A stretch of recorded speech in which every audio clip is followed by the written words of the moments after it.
Welcome everyone to the G20 Perspectives panel.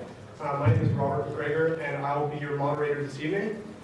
For your information, this event is being recorded on video and will potentially appear on broadcast television, on the radio, and it will likely appear on the internet. So just keep that in mind in case you don't want to appear in any of those mediums when you're asking a question. So this is how tonight will proceed. Each panelist will be given 10 minutes to speak. And then after the panelists have all presented in order, there will be a Q&A session where members of the audience can ask questions of the panelists or make brief comments as well. And you may direct your questions to individual panelists or the panel in general, and whichever panelist feels most knowledgeable or would like to speak on that particular issue is free to do so. Here are some ground rules as well before we proceed. All cell phones should be turned off, please. There will be no heckling of panelists or audience members when they ask questions. Let's try our best to be open and friendly and make a friendly and open atmosphere where all perspectives can be voiced. Questions will be asked at the microphone stand located in the middle of the aisle. If you wish to ask a question, please line up behind the microphone when the Q&A session starts. When you're asking your questions, please keep them short and to the point. And you may ask only one question at a time. If you'd like to ask more than one question, please return to the back of the line and wait until the people who haven't had a chance to ask a question yet have done so. And that's it. So, on to our first panelist. David Camfield is a local activist and one of the editors of the New Socialist webzine. David?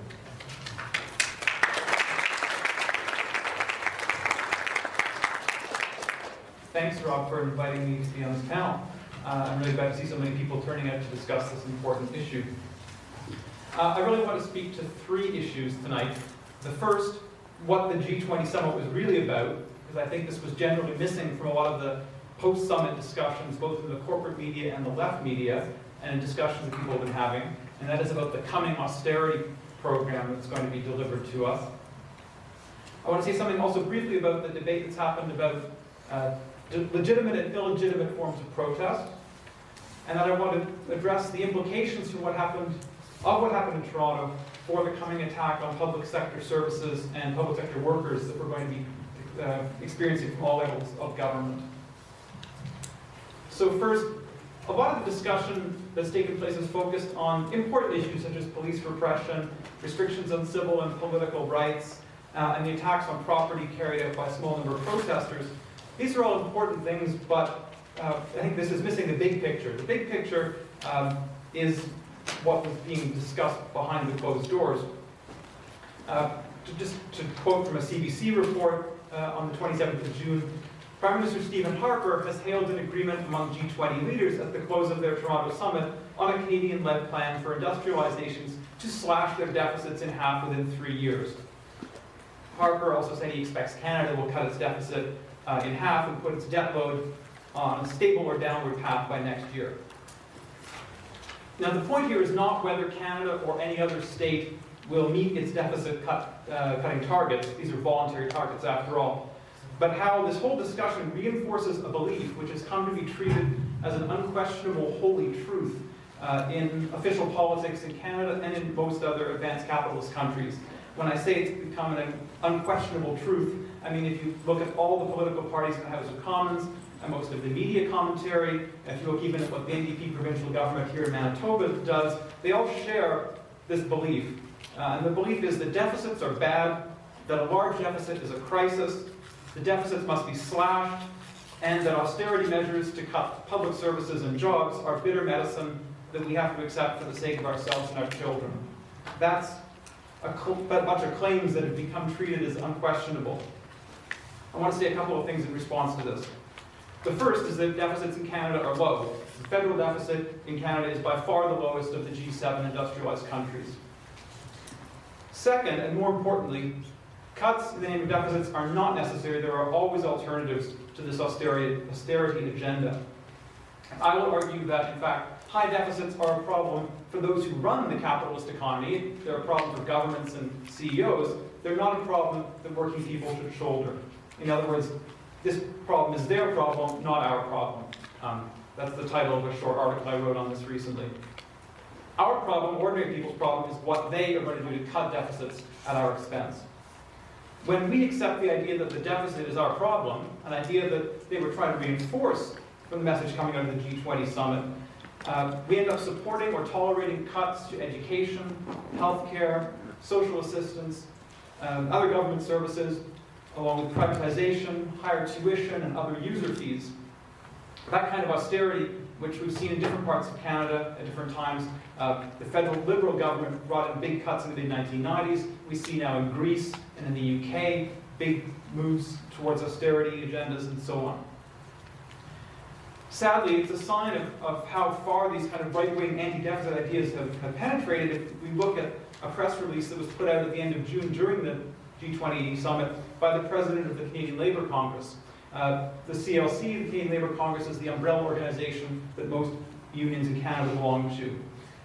It was involved in organizing the main march against the G20 summit. But this press release stated, quote, "We are urging the leaders, that is the G20 leaders, not to move too quickly to austerity measures." In other words, not that the austerity measures themselves must be rejected, but the message to the leaders is don't go too quickly. Whereas, in other words, that accepts the necessity of these austerity measures to some extent. And unfortunately, this whole idea that we have to be prepared to accept these austerity measures was reinforced by the G20 summit and the discussion around it. So in large part, I think the summit was about building support for this austerity agenda. The second thing I want to say something about briefly, and that's the debate about legitimate and illegitimate protest. Really, this is a debate about good protesters and bad protesters. That's what it comes down to. The attempt to depict some people as good and some people as bad. I think we need to ask a very hard question about this idea of legitimate protest or good protest. I think really what it comes down to, that gets defined as good protest is protest that stays within the limits that are imposed not just by what the law says we can do, but what the police say we can do at any particular time, which changes. The very idea of legitimate and illegitimate protest is an idea for those who rule us, and what gets counted as legitimate protest is protest that poses very little or no threat to their power. So for all those of us who consider ourselves supporters of social justice, it's the wrong debate for us to be having, this debate about legitimate and illegitimate protest. I think we need to be asking different questions, like, what's the best strategy for us to resist the neoliberal austerity agenda that's coming down? And what's the best strategy for fighting for social change? And what kind of tactics can we use to try to advance that strategy? The discussion of those questions is something we're going to have at another time. This really isn't the place for that, I think. Then the third thing I want to speak to is about the implications of the events in Toronto and the debate that happened after the protest. What are the implications of this for the future? We're still in a global economic crisis. The crisis is not over. Roughly $20 trillion has been devoted to bailing out the banks and stimulus spending, and this did avert a collapse of the world economy in 2008, 2009. And that's one of the reasons the deficits have gone up around the world, is because of the immense amount of money that was required to bail out capitalism. But we're seeing real signs of economic activity in the US falling again. It's quite possible that this is an economic crisis which is going to last for years. And in response to this crisis, the leaders of the G20, along with the heads of the International Monetary Fund and the like, are preparing a decade of austerity. They've even used some of this language. In other words, big cutbacks to social services in the name of deficit reduction. So the economic crisis for them is a chance to do something which they haven't yet done in many countries, including Canada, and that's gut the welfare state, not just weaken it, but gut it, through further cuts and opening up the delivery of public services like healthcare to for-profit firms on a bigger scale. These kinds of attacks on the welfare state will lower the quality of life for most people, they'll bring greater insecurity, and they're going to be particularly hard for those who are less well off, particularly women, people of color, and Indigenous people. And the thing that goes along with this, the second part of this agenda, is the attack on public sector workers, like people who work in libraries, for example. Public sector workers are usually unionized. We have better job security, pensions, benefits, and sometimes wages than people who work in the private sector. The public sector has been an important source of better jobs for women and people of color. so public sector workers are going to be on the block as well. In other words, this economic crisis is an opportunity for those in power to advance the neoliberal agenda that capitalist and pro-capitalist politicians have been pursuing for about 3 decades. So if we bear that in mind, then there are 3 implications of the events in Toronto that I think are very worrying. The first is that there were many restrictions on civil rights and widespread arrests in Toronto. I want to particularly underline the targeted and preemptive arrests that took place of social justice activists. Before any windows were broken, already bank machines attacked, in the middle of the night before the main protest took place, people were actually woken up, dragged out of their beds, and arrested preemptively and charged with all sorts of ridiculous charges for being part of the groups that organized the protests in Toronto. And there was also a great deal of police brutality. This is all precedent for a higher level of state repression. Secondly, unfortunately, some people who supposedly are opponents of the Tories have been more concerned with broken windows than with anything else. For example, those who joined in the mainstream attacks on so-called anarchists for vandalism instead of focusing on the people who are behind the austerity agenda. And third, too many people have been diverted into this debate I mentioned about legitimate and illegitimate protest instead of asking the really important question that's going to make a big difference: what's a winning strategy to resist the austerity agenda that we're faced with? So just to close, I think we have some urgent tasks. We need to be committed to fundraising for the huge legal costs of the hundreds of people arrested in Toronto. We need to be organizing a political campaign to defend the right to protest and against state repression. And we also need to be engaging in popular education about the austerity agenda and a serious discussion about what kind of strategy and tactics we can use to build a movement to resist this austerity agenda which is going to be inflicted upon us. Thanks.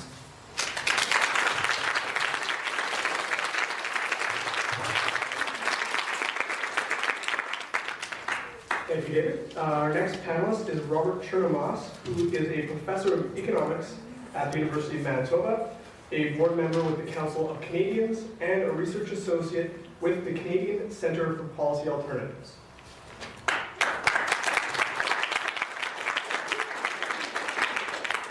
Apparently I'm the only panelist who's actually there, although I've see some people in the audience who are there who might want to speak about it. So part of my mandate is to talk about what I saw there before I do what I want to do, which is talk a bit about the economics without trying to repeat much of what David just said. What does $1.2 billion in security forces buy you in a city like Toronto? And well, one of the things it buys you is that when you landed in the airport on Thursday afternoon, there were police cruisers all over the tarmac of the airport, everywhere but on the runway. And then when you sort of got into the airport, it was relatively low-key, more English than it was French in terms of what the security forces looked like. But there were all kinds of people you could tell who were in the airport, although the airport was relatively sparse. I don't know how many of you have been on Yonge Street in Toronto, you know, sort of north of Fifth Avenue in New York. It's a pretty congested place. Well, my bus couldn't take me all the way to my hotel because they wouldn't allow the bus through. And so we stopped around Eaton Place and I had to walk to my hotel, which was about a mile away. And Yonge Street was empty. I mean, when I say empty, there was about 5% of the people you normally see. It was an occupied city. It was stunning. It was remarkable. And it wasn't just when I went from the airport to my hotel, but the next morning I went to a news conference and it was still empty. And then I went back after having been at a bar around Eaton Place about 1 o'clock at night. There were more police than there were people in the streets. And the police weren't simply walking around individually, they were walking around in troops, 20 at a time. It was stunning that this was Toronto, this was in Canada, that this was occurring. At one point, the Ontario Coalition Against Poverty was marching, a couple of thousand, trying to march towards where the G20 were meeting. And we were at Massey Hall, a bunch of us, the Council of Canadians and others had organized. 2,700 people came out, filled the place. Vandana Shiva, Bob Barlow, Naomi Klein were there. The place was packed. But right before it started, we heard there was this march. So we went out into the streets to try to join them. And they blocked us. They wouldn't let us. They wouldn't let us join them. They simply had police barricades on both sides. But when you stood in the corner, looking across at the Ontario Coalition of Poverty, trying to get across, what was amazing is what you saw in front of us. There were rapid deployment troops of all kinds. They came out on bikes, in shorts, and in caps. They came out on horseback, and then, of course, they came out in dark uniforms, heavily armored, including guns which apparently shoot both rubber bullets, and tear gas. This was Toronto. And then, of course, the march itself, which took us about 4 hours. The Black Bloc was sort of intermingled with the crowd. One of the more amazing things, of course, is we saw this cruiser, which the media showed over and over and over again. And we looked at the cruiser and said, the cops aren't doing anything about it. It was like bait. They were sort of leaving it there. And so we have no idea, of course, who lit it on fire, what happened. But, and of course, my comment about the media is that, you know, they basically repeated the stories over and over again about what was going on. There was no content. I left Queen's Park at about 5 o'clock after a 4-hour walk, went back to my hotel because I couldn't see much going on. Of course, when I got to my hotel 20 minutes later, what you heard, of course, was the tear gas was flying and rubber bullets were flying at Queen's Park, so I missed the revolution, went back to my hotel. And I was going to run back, but I figured by that time it had moved somewhere else. But the remarkable thing, of course, about the media is there was no coverage or content.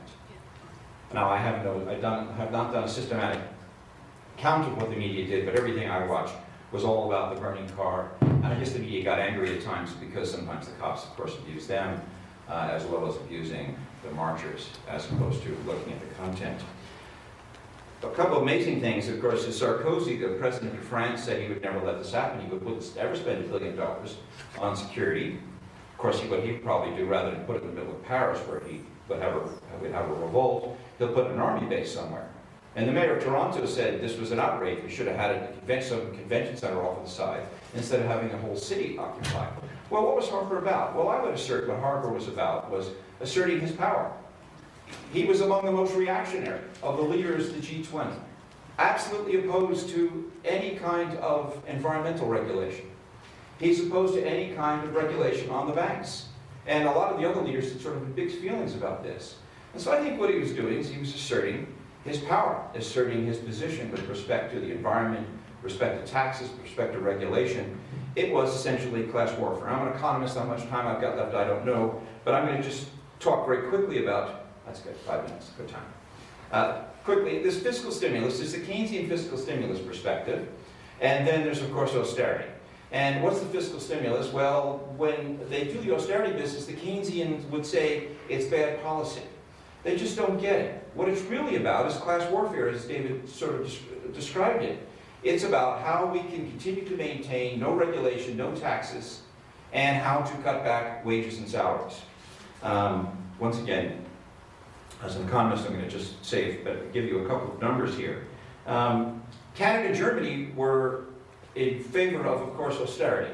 The Americans are so much more worried about the Depression, they're more interested in fiscal stimulus. But fiscal stimulus isn't the same thing as having a progressive economic alternative. StatsCan reported some years ago that the average Canadian, the so-called median income, was the same in 2004 as it was in 1982. And so what's happened in Canada is wages have been stagnant while productivity has grown, and therefore profits have grown. This is all about profits.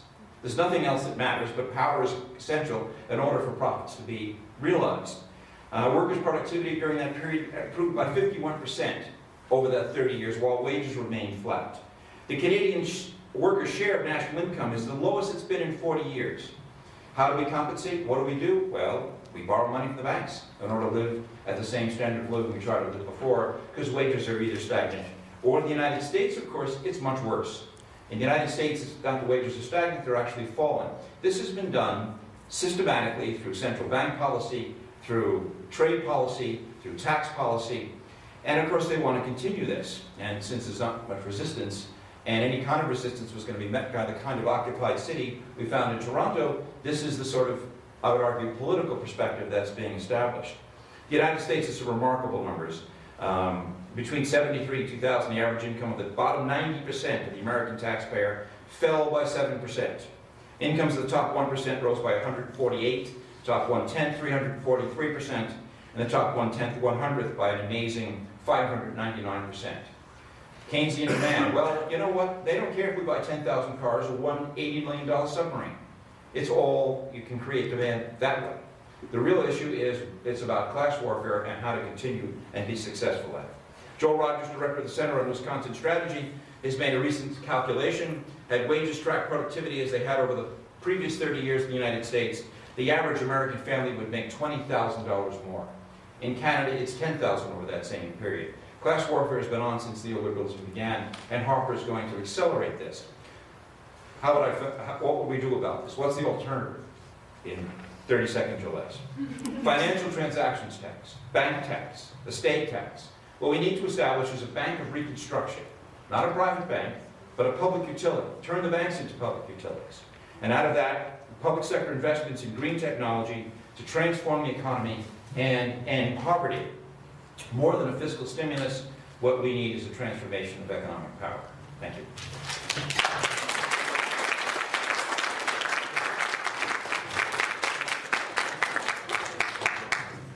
Thank you, Robert. Our next panelist is Dan Lett. Some of you might recognize him as the political columnist who writes for the Winnipeg Free Press. Dan?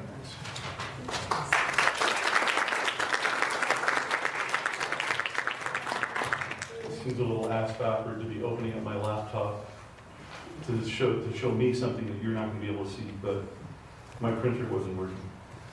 So this is the best I could do. I want to read you a little something that I dug up.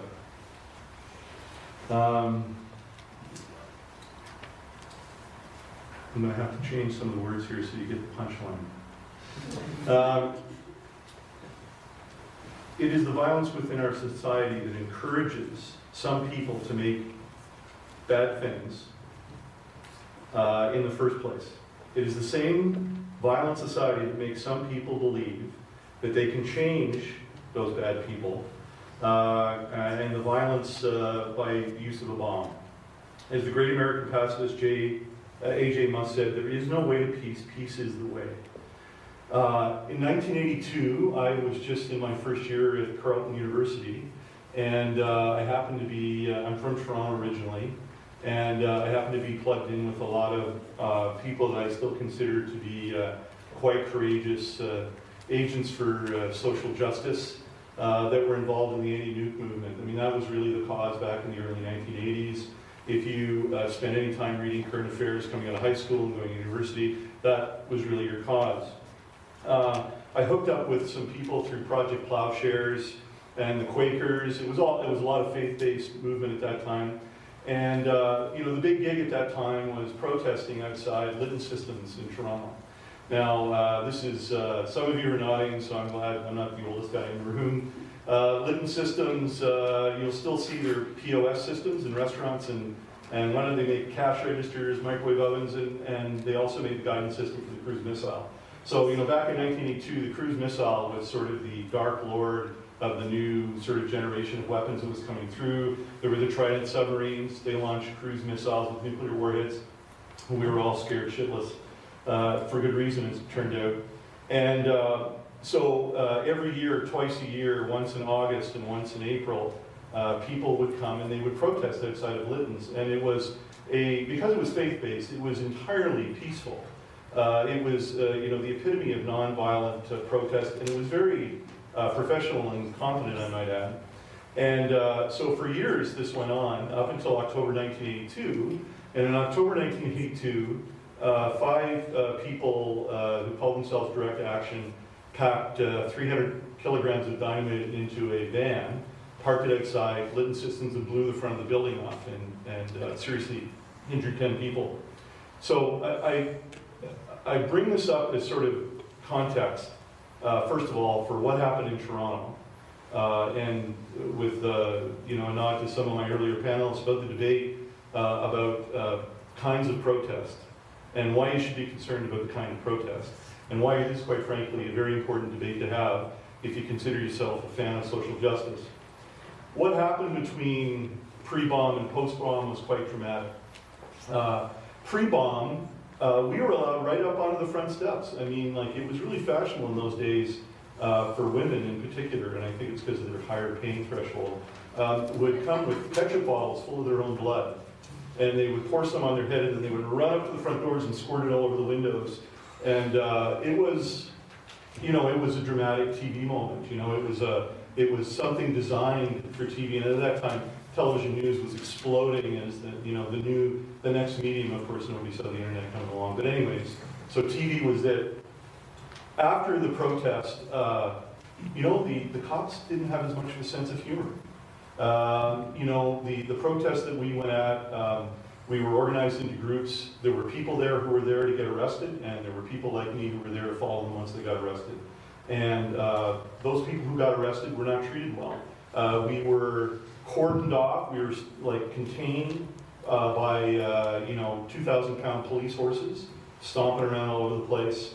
There was tear gas. There was you know, people getting whacked over the head with billy clubs. So, you know, one of the important things you got to remember when you're looking at Toronto is there's nothing unprecedented about what happened in Toronto. This is cause and effect, and for anybody who's been involved in social justice or political activism for years, you got to know this stuff has been going on forever. In the debrief on our Lytton mission, you know, there were people there, you know, that were quite upset about the fact that they weren't allowed to go to the bathroom for 6 hours, that they were held without charge for 2 days. I mean, these are important things.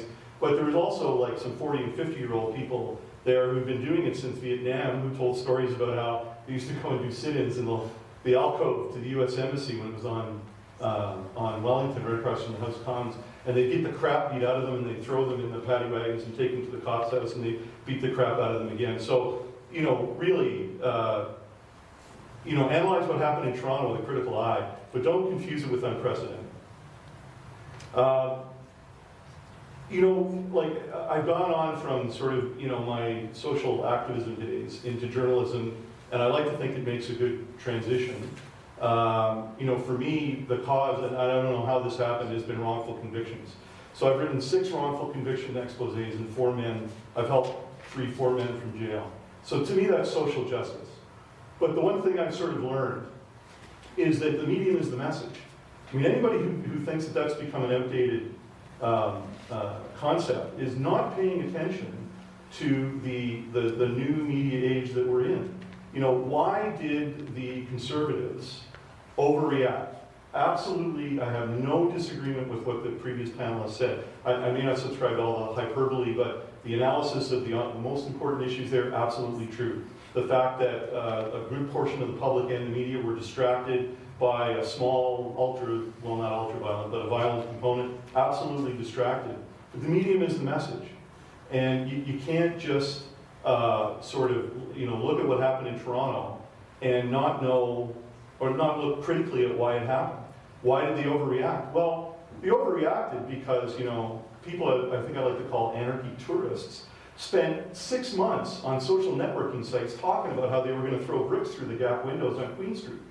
Now, you know, it wasn't Tiananmen Square, right? It was never going to be Tiananmen Square. And yes, the conservatives overreacted and they wasted a lot of money and they made us look like fools. But, you know, at a certain point in time, the people who were involved in the protest have to own the way the protest goes. Back in my day, long time ago, you know what? There was an entire component of the protest that did nothing else but go through and try to find people who weren't on the same page. Now, you know, you can call that a 60s kind of approach, or a 70s approach, or an 80s approach, but they were concerned about how the protest was being conducted because they understood this was their platform to get their message across. I think that the media and the general public and the protesters have to kind of share culpability for, you know, throwing, you know, smoke and flame and broken glass and distracting people from the real issues that were involved, which the 2 previous panelists have absolutely articulately described. Those are the core issues. Now, there were tens of thousands of words written about those issues in major newspapers in this country. There were hours of discussion and videotape about those issues. However, the lead-in to almost all of that stuff was a picture of a burning police car. Now, I think it is important to debate whether that's productive for the movement. You know, I think, you know, personally, I'm still singing off the nonviolent protest songbook. I think, you know, did it have the effect that we wanted it to? I don't know that anybody can say. Lytton Systems stopped making guidance systems for the cruise missile in 1993, not because of what a coalition of peace groups called the Cruise Missile Conversion Project, but because the Canadian dollar and a depressed U.S. economy made it, you know, not profitable anymore to make the guidance systems. as a journalist, I can tell you that the people in power become steeled, a deeper resolve to do what they did in Toronto every time somebody throws one brick through a Starbucks window. So yes, it's their overreaction, but at some point as well too, I think the protesters kind of have to own this thing, and they have to kind of take ownership of whether or not people are getting the message. Globalization is a really tough thing to protest because there's all kinds of different things that you could sort of go after there. And that's another problem with the movement, is that it's not one movement, it's a whole bunch of different movements. And I don't know how you resolve that, but protest in large part is public relations. And that's not to dispute the worthiness of direct action, but in the gross majority of people that are out there listening to what's going on in Toronto, if they are important to the final solution of achieving social justice, then what are they seeing? And if you're not concerned about what they're seeing, then I don't know how you can be concerned about sort of whether or not it's actually going to change anybody's mind.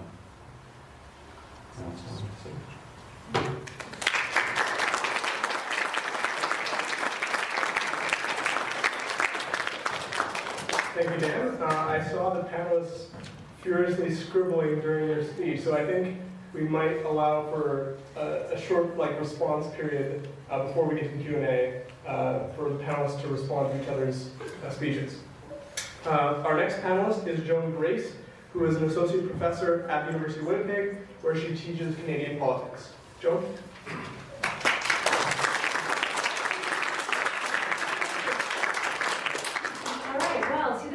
With being the fourth on the list, because everything that's been said, I want to say, has been said. However, let me just begin my comments by saying that I disagree with you, David, in little bits, although we probably, really frankly, don't disagree all that much at the end of the day. And I totally agree with you, Dan, although I think protest is more than public relations. My comments are really reflective of my experiences being surrounded by, hey, my time of life, okay? I'm surrounded by seniors and elderly people, because I have aging parents, okay? And during the G20 protests, we're like, this is an outrage. This is appalling. How do these people do this? This is terrible, right? So I am here to talk about the legitimacy of expressive politics and disruptive politics as being a function, and frankly as being a democratic right in a liberal democracy, a Western liberal democracy. And indeed, many before us have struggled to have the right to engage in lawful discontent in collective politics. So how do I see disruptive or expressive politics? Well, I see it as collective action that is designed, it's purposely designed to provide voice and make public issues that are outside the conventional vehicles of lobbying and electoral politics, because individuals are not heard, these groups are not heard for those conventional processes, and ultimately to affect change, social change, economic change, and to, frankly, also create instability within the system, and to realign power structures. I mean, this is the purpose of expressive disruptive politics. And some of you, I'm going to just take a wild guess, have probably engaged in some of this disruptive, expressive politics, and that can be anything from signing a petition to boycotting, right? It can be anti-swoosh, or live your life as being organic and fair trade, right? To engaging in lawful protests. And indeed, in a democratic society, disruptive politics is frankly rightful and has a justifiable role to play. So I'm making the case here that collective action, disruptive politics, expressive politics is an important function of liberal democracy. Protest politics is certainly not public relations because it is about expressing discontent. It is about a politics in which, frankly, in large modern governments, which many of us do not have access to policymakers, to decision makers.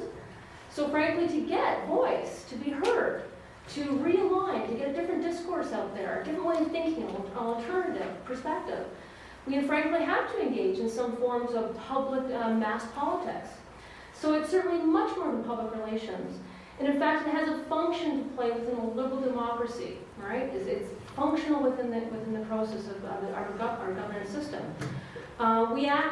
Protesters act as an intermediary between civil society and government, or governmental officials. We can hold government to account in that kind of protest activity. I'm using the kind of rural we here. We can educate the public, the media. We can try to shift attitudes, change, ultimately that's the goal. We can bring to light pressing policy issues, public issues. And frankly, at the end of the day, cast issues through a different light, a different lens, and through a different discourse, a critique, a thinking. So protest activity is a legitimate form of citizens to engage in sort of, again, participation or engagement within their system. And indeed, in Canada, we see protest activity increasing. In fact, more Canadians join groups to engage in collective politics than they do in political parties. Now, this tells you something. This is important, all right? Very, very few Canadians join political parties. Many Canadians join groups. And many of those groups are social movement organizations of all different kinds. Between 1981 and 2000, protest activity actually went up 11%.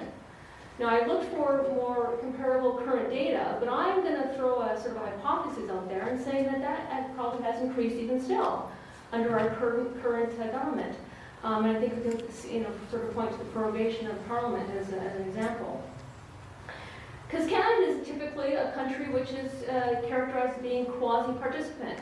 Canadians typically, historically, have not been a get outside, you're into the streets and protest kind of people, but increasingly are. Certainly, the sort of Generation X is. So during the battle for Seattle, and I want to go back there because I think this is an important sort of starting point. I mean, that to me is arguably the catalyst for what we know to be the anti-globalization movement of today, the G20, the protests that took place in June in Toronto. And really sort of, I think that is a hallmark of understanding that sort of large anti-globalization, or if you want to put it in, sort of more positive term, pro-democracy movement. We need to, I think, sort of go back to that. And just briefly, one protester said at the time that, he was sort of looking at the protest during for the Battle of Seattle, this is what democracy looks like, right? And I believe people were making themselves sort of public and known and trying to ultimately have an effect on the political agenda. And frankly, they did have some effect. So why were they protesting? Well, they were protesting because, protesters, Canadian citizens of the world, feel powerless to these international organizations, these informal gatherings of G8 and G20, which frankly are not informal, right? These are highly organized, formalized entities that have a lot of power, that exert and wield a lot of power, that have outcomes in our domestic policies, but we have no way to have any kind of democratic participation in these organizations. So, it's not surprising that many seek to a public sort of mass politics. And they also know that mass politics protests work.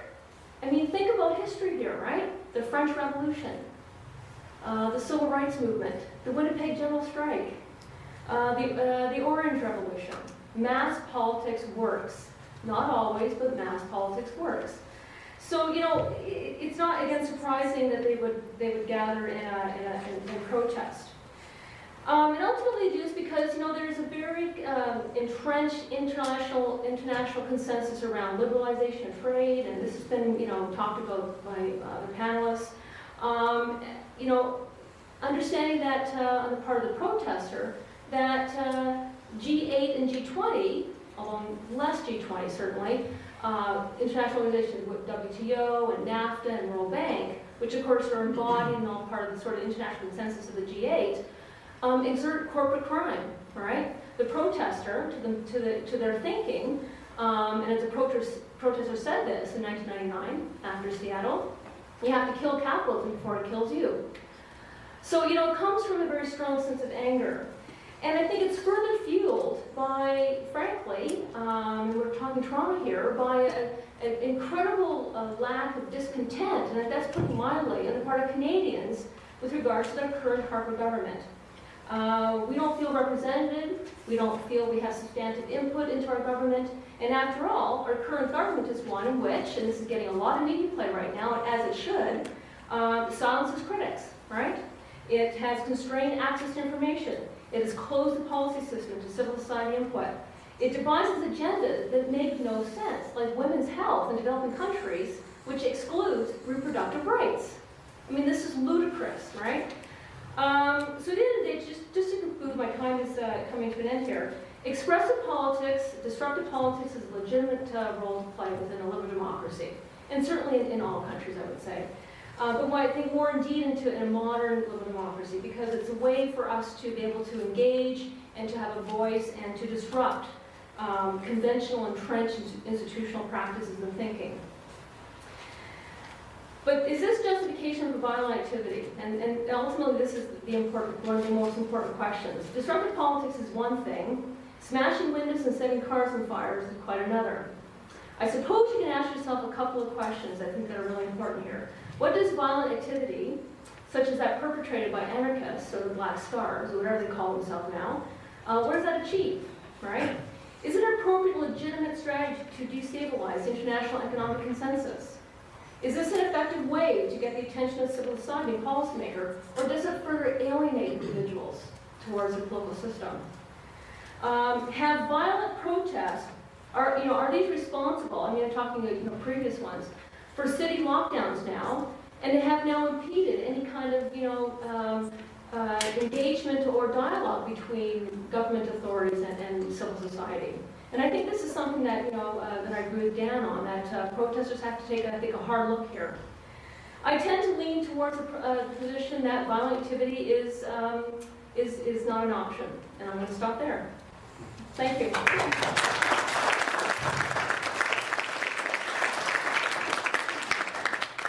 Thanks, Joan. And our final panelist is Chris Powell, who is an assistant professor in the Department of Sociology at the University of Manitoba.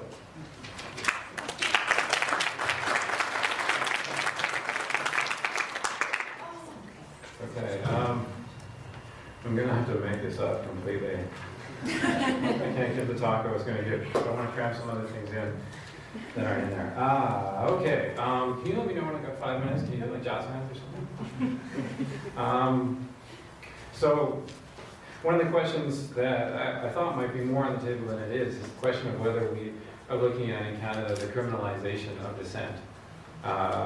We see police practices like the preventative detention of perceived activist leaders on trumped-up charges, people getting arrested in the middle of the night in their homes because they're part of some group. We see police officials lying about the law. In Toronto, people were told that if you went within 5 meters of the fence, you had to have your ID checked, and that was not actually legal.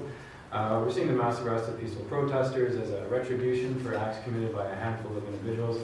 We're seeing verbal and physical intimidation of protesters and threats by police. Detained individuals report sexual harassment, police officers saying, I hope you get raped in jail, things like that. And when, upon release, police officers saying things like, well, we're going to be keeping our eyes on you. And we see perhaps the use of police plainclothes officers to incite or commit violence. We're not sure. It's happened in Canada before. It happened 3 years ago in Quebec.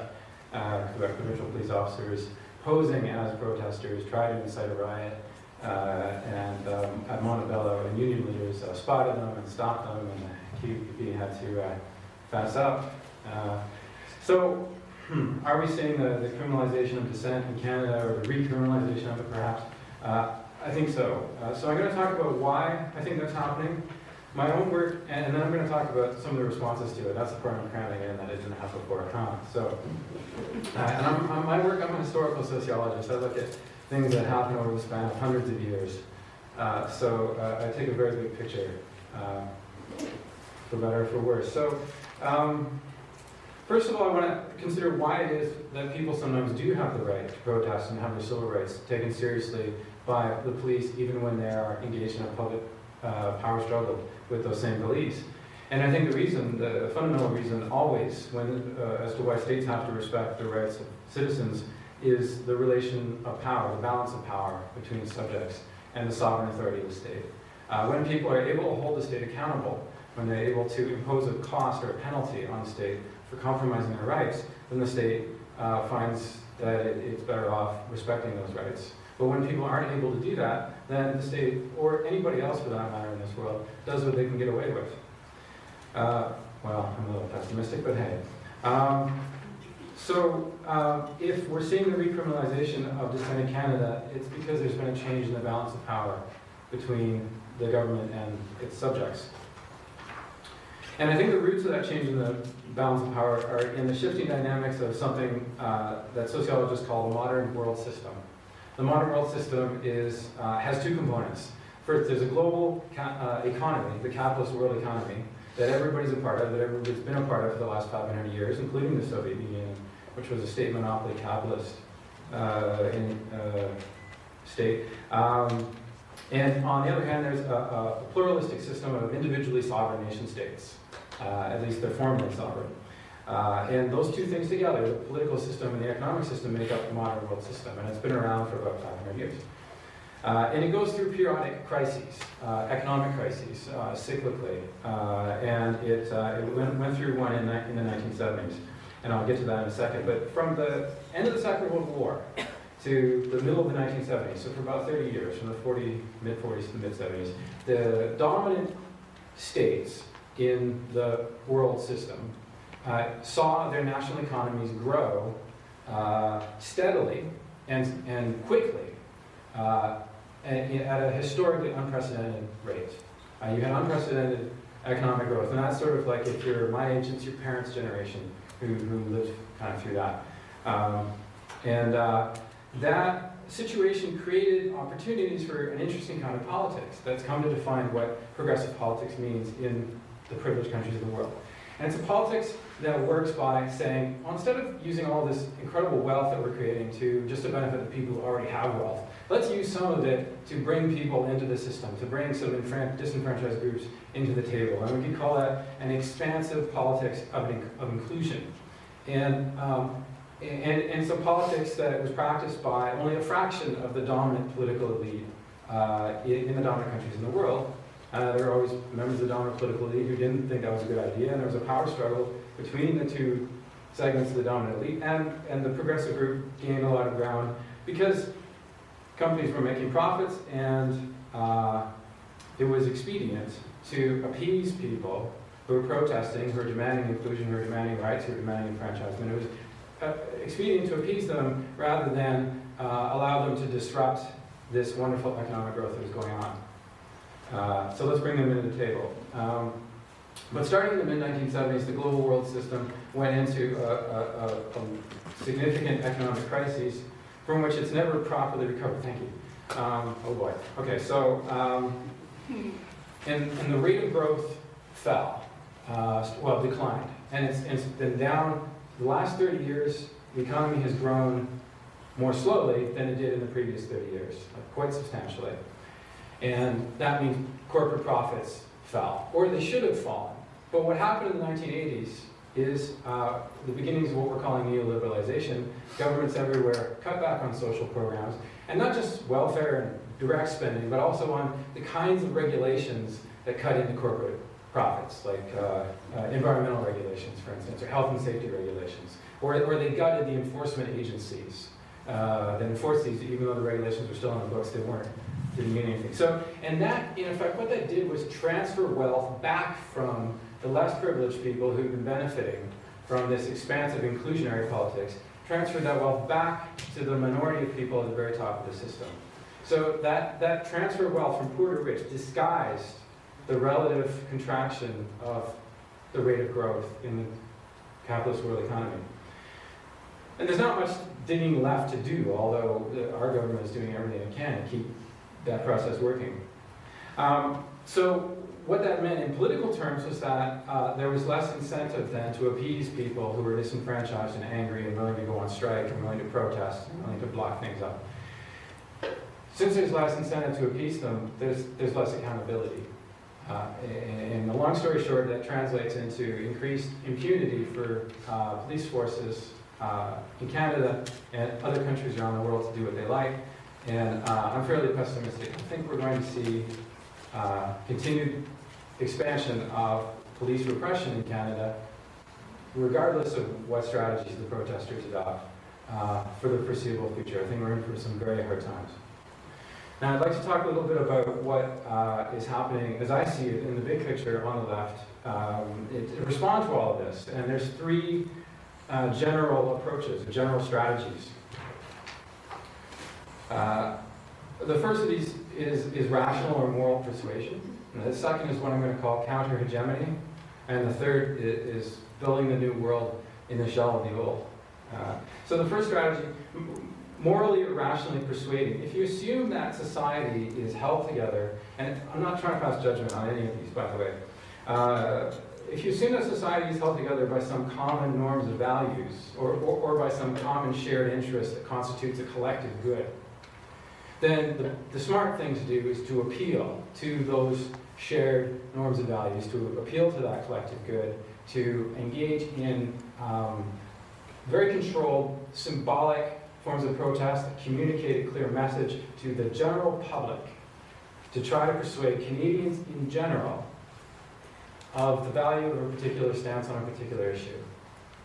So if you see society as basically an organic whole that's held together by either a common public good or by common values, then that's what you should do. If, on the other hand, you see society as fundamentally irreconcilably divided by relations of domination, whether that's class relations, gender relations, patriarchy, or possibly others, you face a different terrain. You're not going to be able to rationally persuade the capitalists to lay down, their control of the wealth of society in his view. And on top of this, in top of the basic division between the dominant and the dominated, even those groups are not homogenous, so that it's possible that different sectors of the dominant group and different sectors of the dominated groups struggle with each other over how things should go. And if that's your view of society, then the smart thing to do is to try to construct an alliance of all of the groups, of all of the class fractions that you think are going to be able to work with you. So you find the progressive liberals who are rich and, for whatever reason they want to be progressive, and you ally them with, labor unions, and you ally them with rainforest workers in Brazil, and you construct a great big alliance that's committed to a shared program that is trying to take over the institutions of society to push the direction of social development in a particular way. And that's what happens at, for instance, the World Social Forum.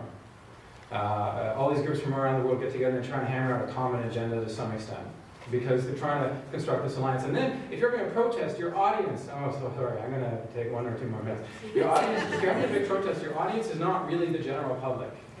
Your audience is mainly other activists and other people around the world or around the country who are involved in struggle, and you're trying to show them, first of all, we're here, we're on the street, we're doing something, come, let's connect, let's talk, let's make deals, let's hammer something out. So that's the second strategy. And the third one I'm just going to say a handful of words about is if you don't think that it's possible to take control of the existing institutions of society and steer society in a better direction, then your third option is what I call, well, I didn't make up this phrase, building a new world in the shell of the old. And whether you're whether you call yourself an anarchist or not, and then there's even a bit of overlap.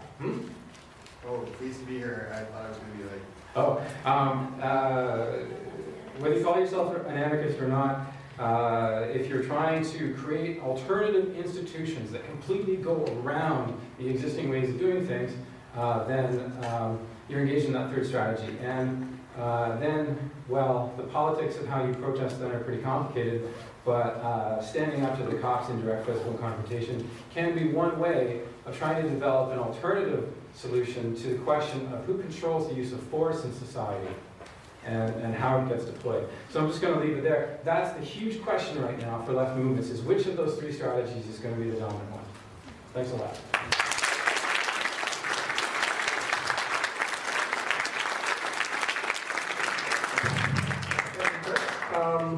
So I said that we could give some time for panelists to respond to each other, but then I thought maybe not. So I'm just going to take sort of a mood of the crowd sort of thing. So I'll ask first who wants to give 5 minutes to the panelists to respond to each other, and I'll say who would like to proceed directly to Q&A. Okay, so show of hands, who would like to give the panelists 5 minutes to respond to each other? Okay, and who would like to proceed directly to Q&A? Okay, so I think we'll do 5 minutes. If you could please keep your comments very pointed, directly to the point, and 5 minutes starts now. I'll jump in, and since things I said seem to have drawn the disagreement of some of the other panelists at the front, I just want to restate and make a few points about this. Is this working? Yeah. Okay, so what I said is that people who support social justice, one of the things I said is that people who support social justice shouldn't get involved in this debate about protests being legitimate or illegitimate.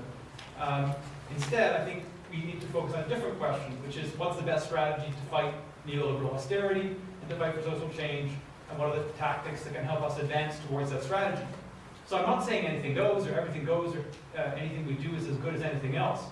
But I think there's a different debate to have than the one that's defined by the media and defined by government, which is about legitimate or illegitimate protests. And I have some strong views on the question of strategy and tactics that some people in this room, might find very objectionable, but I think it's a different debate.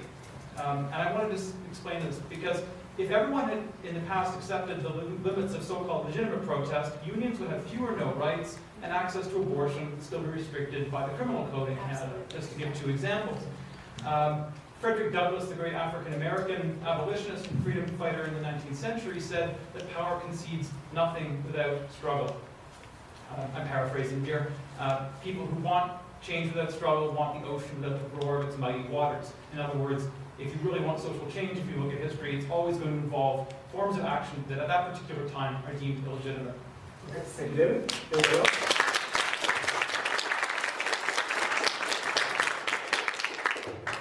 Two comments in respect to some things that Dan said. One, does the media, after we hear about the burning car, actually have a full debate about the issues? And I would argue it doesn't. I'm an academic, and so what am I going to tell you? A book I just wrote. We just read tens of thousands of pages of the New York Times. It's a book called Gatekeeper, 60 Years of Economics According to the New York Times. And we looked at how the central bank operates. We looked at unemployment and inflation. And this is the New York Times, which is supposed to be more progressive. But we discovered, of course, the New York Times shapes the perspective. It does not allow a full range of debate. It treats Sweden badly. It treats the central bank under Greenspan, up until very recently, really remarkably well, in spite of what it did to wages and profits. And we would argue that basically the New York Times' interest is some liberal, some conservative, but it's basically shaping the public opinion with respect to corporate profitability. It justifies overthrow of democratic governments. It does this over and over again over a long history. And I would say the Winnipeg Free Press, the National Post, the Globe and Mail are to the right of the New York Times. And so I don't think after you hear about the car burning, you actually do get a full debate. You get something quite different. And one more shot, Dan. You're still way more polite than the people who write into my blogs. But I'm also more informed. Absolutely. Which is, I guess, my other point, which is that to identify the Lytton protest, which is not unimportant, you basically suggest that we were being hyperbolic about what went on. No, This was a huge protest. This was $1.2 billion in government money. It's not the same thing, I would argue, as a particular protest that happened 20 years ago. That's trivializing what happened now, not to dismiss what happened.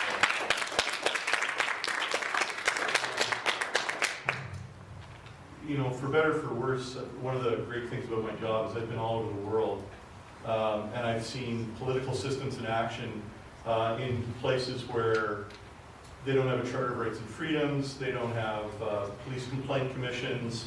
I don't think people who are in Toronto or Seattle, for that matter, really want to hear about the differences. I mean, the protest at Lytton system, that was just sort of, one example. I'd like to hear more maybe after the session about how, really one of the seminal protest movements in North American history. And I should go back. I was somewhat cynical about the impact of the protest movement, but 3 consecutive US presidents and 3 consecutive Canadian prime ministers, among other world leaders, eventually agreed in the late 80s and into the 90s to look at nuclear non-proliferation treaties. And you know, that's like moving the mountain. You know, because the hysteria that led to nuclear proliferation in the 70s and 80s was about as divisive an issue as you could possibly get. And it pitted capitalists against socialists, it pitted corporate America against labor unions. It was an all-encompassing subject. I don't know how instructive Lytton is, but it's certainly not trivializing. But you know, what I learned from Lytton was that protest, what I consider to be the most effective form of protest, is an act of sacrifice. It's putting yourself in harm's way to make a point, to communicate a message to people who don't have the intestinal fortitude to come out and stand on the front line with you. That to me is effective. I was in Manila when Fidel Ramos, who was at that time was the president of the Philippines, suggested that he would do away with term limits, which was one of the great sort of constitutional amendments that came out of the People Power Revolution led by Corazon Aquino. And the day after he said that, 1 million people showed up in a plaza in downtown Philippines, led by Corazon Aquino. And Fidel Ramos never brought up the issue of ending term limits ever again. The People Power movement in the Philippines, the U.S. Civil Rights Movement is probably the most instructive about the use of nonviolent protest. And this is where I'll engage in some hyperbole. But how would it have changed if civil rights activists began stringing up rednecks in Mississippi? If they began to respond to the violence that they were subjected to every day? I think that we can agree, although nobody knows what the outcome would be, that it would be different. And you would not have had Lyndon B. Johnson, and I just saw this video or this movie the other day, Lyndon Johnson standing in the White House with African Americans signing edicts forcing schools in the South to integrate. You know, they did that non-violently, and I don't think bringing up examples of people who looked at protests as an act of sacrifice in any way trivializes what happens in Toronto. I think it's something that everybody should be. If you want to be a protester, you want to be an activist, I think you owe it to the people who came before you to look at what they did. Thank you, Dan. I'd like the 2 remaining panelists, if you could respond to Dan's point, which I believe was we have it relatively not so bad, so we shouldn't be so upset. I think that's maybe part of what you're getting at. I think we should just take it, put it into context of the struggles that people have in other parts of the world. So either of the 2 panelists remaining would like to respond to that? I think you're being very dictatorial on that.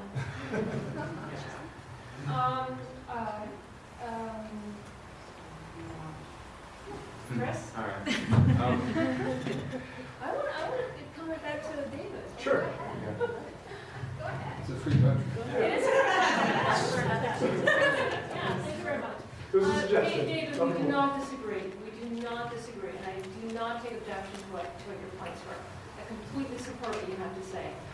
My only point is that I think we need to, I know, we need to educate Canadians on the purpose and power of legitimate and disruptive politics. This is not representative of the average Canadian crowd, okay? And I don't think they actually fully appreciate the role that disruptive politics and expressive politics plays in a Canadian democratic system. That was my only point. I just don't take any objections to what you had to say. I support you.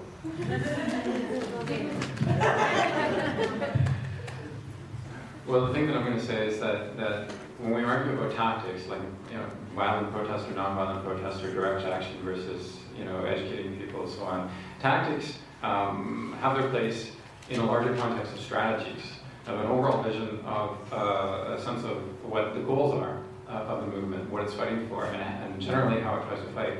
And a strategy has behind it a sense of what society is and how it works.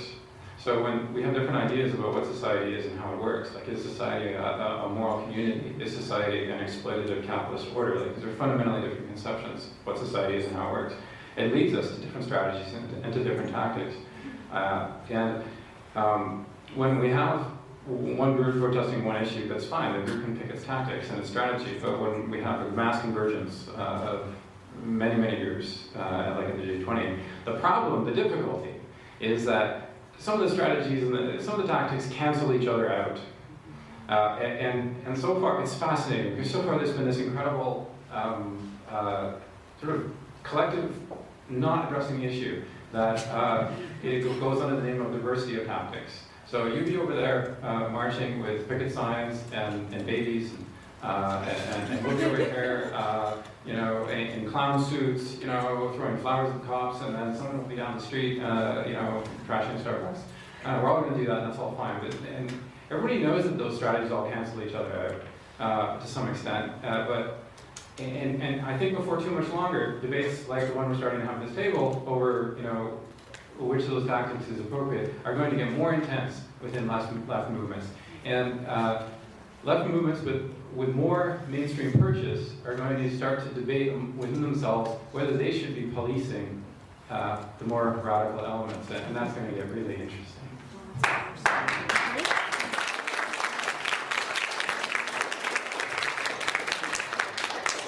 Thank you very much, panelists. Okay, so now it's the Q&A session. So just a reminder, if you want to ask a question, please line up behind the microphone there. Keep your questions short and concise, and you can direct your questions to any individual panelist or the panel in general. Don't all run up at once.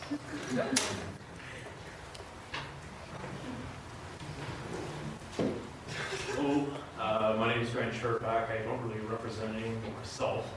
I spent a lot of time in this library. I've studied the Canadian Constitution, I've read the National Defence Act, I've read the Criminal Code, I've read a lot of law, constitutional law, and what I saw in Toronto was a judo throw. Our opponents used our inertia against us. What we have to do is go back to basics and learn the rules, because if we want to protest, we have to know the rules of protest and how to use them for advantage. We're mentioning people getting arrested at night. Well, if you really understand the criminal code, citizens of Canada can arrest people in the middle of night. Doesn't have to be a police officer. It's wonderful reading. So there's all kinds of rules that you can use in the law to really protest in creative ways, and if you get the media involved and the internet involved, you can really affect change. Tear down the system, rebuild it, and use safe work procedures. Thank you.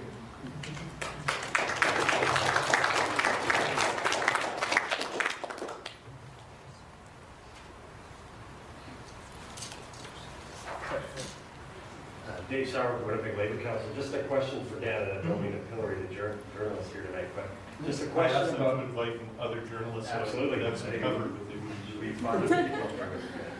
But I think one of the things I just wanted some clarification on is you said globalization is a difficult thing to actually protest. Where I'm not entirely convinced of that. I think in large part what the protests have been able to do is they've done the education part largely. Before 1999, who knew about the WTO? Most people had no idea. The free trade area of the Americas I consider a success story in that it has been defeated, or at least largely delayed, and it's been relegated to only the individual trade pacts between countries now. So I see that as a success, and how it can actually reflect what's going on in countries like Brazil and Argentina and so on and so forth.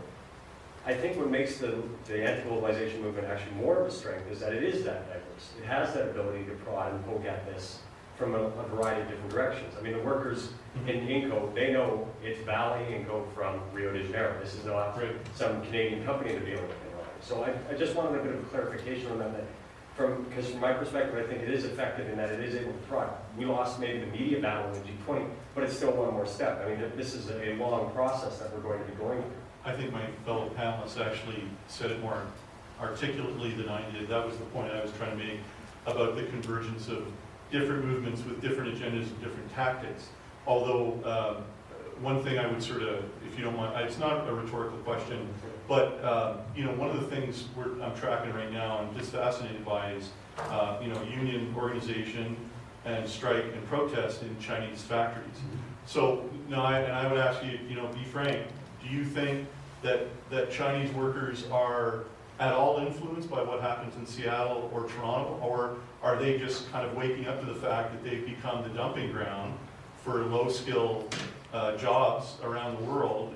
I mean, like it's going to change the paradigm of international commerce, what's going on in China, and it's, I hate the term because of the people who use it, but it's a grassroots, it's a community thing, it's right from the bottom up, it's like the back end of the Industrial Revolution going on right now. It's fascinating, but I don't know that, personally, I don't know that we can credit, you know, the G8, G20, you know, anarchist stuff, or even the more articulate protests as having been responsible for that. But maybe you've got, maybe you know if there's something else I'm missing. Well, no, like what I would argue is that is part and parcel of it. I mean, the fact is that we have workers here that are dealing with these international organizations. So that's what I mean by the prod and the poke. I mean, if we're solely focusing on that protest is only a right that is here within this window of North America, I think we're being pretty naive with that. So I think it's something, the ability that every, you know, workers in general will realize. You know, have they realized they're being a dumping ground? Yeah, I mean, there's 10,000 protests a year. They're suppressed by the Chinese government.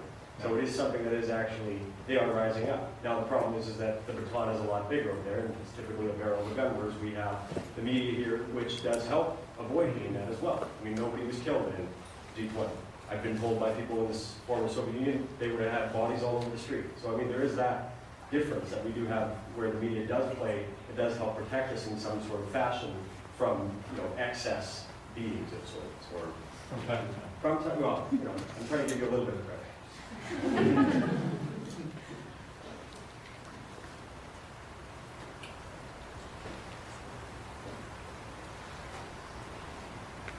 Hi, I'm Brian. I guess my question is mainly for Joan, but I guess everyone can kind of chime in on this. You know, I like what Chris said about like the three different conceptions of how society operates, and I tend to lean more towards the second and pretty far away from the first. So it seems to me that in a lot of our protest tactics, especially on the kind of, you know, mainstream, social democratic, progressive, whatever terms left. And you know, I have some background in the student movement, so I see this kind of thing often. We tend to go for the purely something, you know, no disrespect to all my friends in the student movement, but we tend to go for things that are very symbolic and often don't really have any serious confrontation or exert any real power. And in a lot of ways, we put our impotence on display in terms of, say, gathering a few hundred people to go yell at a building and listen to speeches and then go home. You know, that doesn't particularly threaten a lot of politicians. You know, not that I would say it's the politicians who really particularly changed society, but I'm just wondering, and I know you've mentioned like disruptive politics, and it seems to me that like a lot of the things that you've put under that umbrella aren't particularly disruptive, and I don't know, it seems to me that really at the end of the day, at some point, we gotta start fucking shit up because the world's fucked.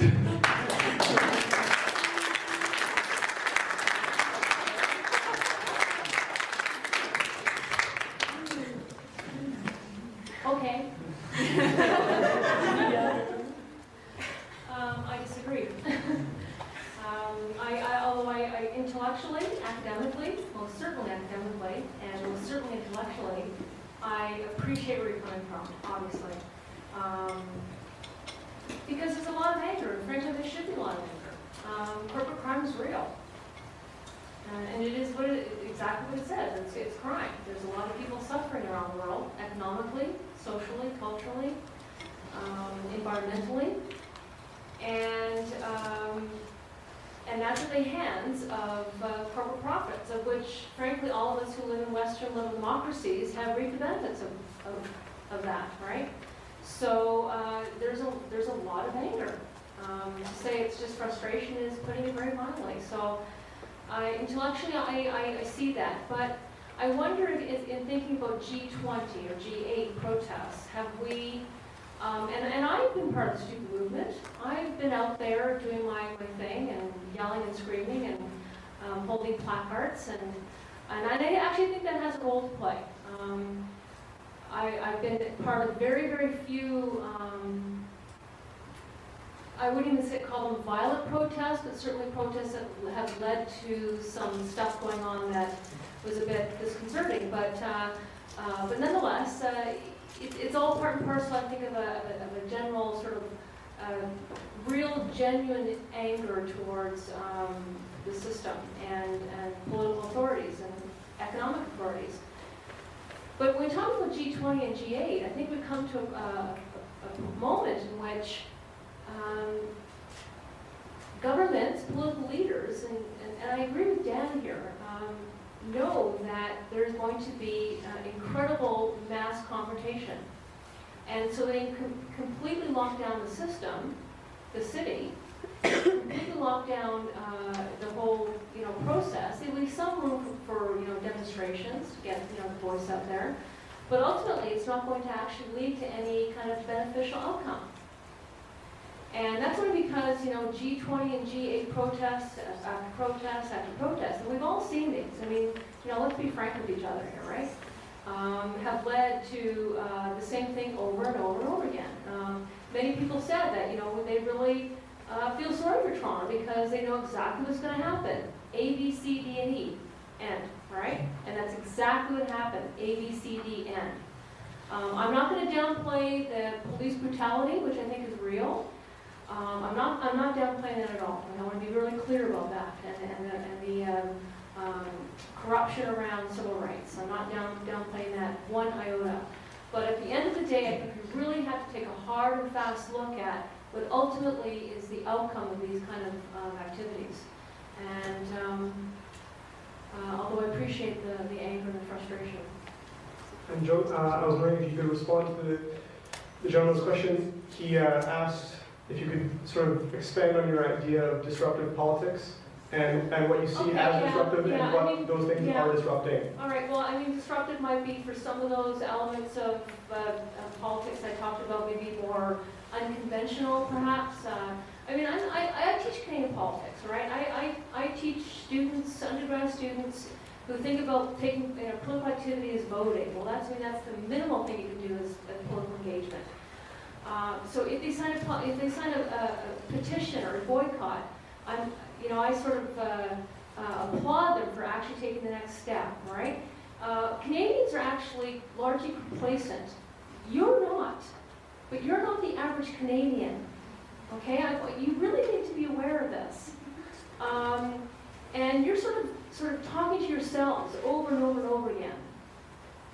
You're already persuaded. You don't need any further persuading. Who needs persuading is the 52-year-old who lives in Lethbridge, right? Okay? Or the 49-year-old who lives in Trois-Rivières, or the 32-year-old who lives in Chatham, New Brunswick.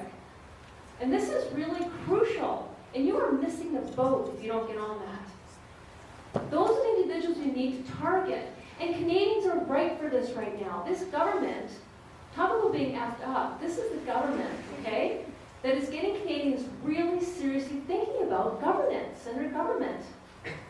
I mean, the prorogation debates alone, right?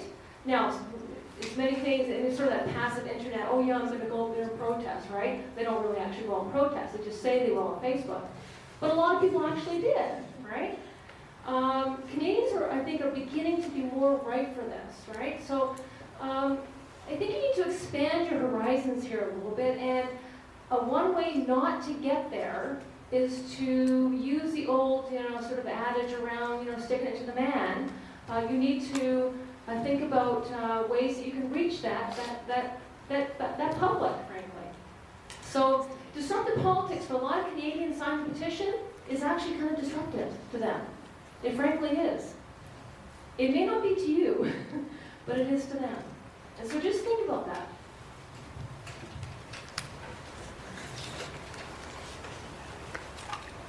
Hi, Hi, I'm Evan. I've got two quick questions, one for Robert and one for Chris. I'll start with one from Chris. Out of the three competing conceptions of society and their corresponding strategies, which do you subscribe to? He's a professor of mine, I'm allowed to do this. Well, actually, you're not. Well, let me put it this way. I don't take the first one very seriously. The second one, no offense to those of you, but the question between the second and the third, I think, is the big question that's been on the table for the radical left for the last 150 years.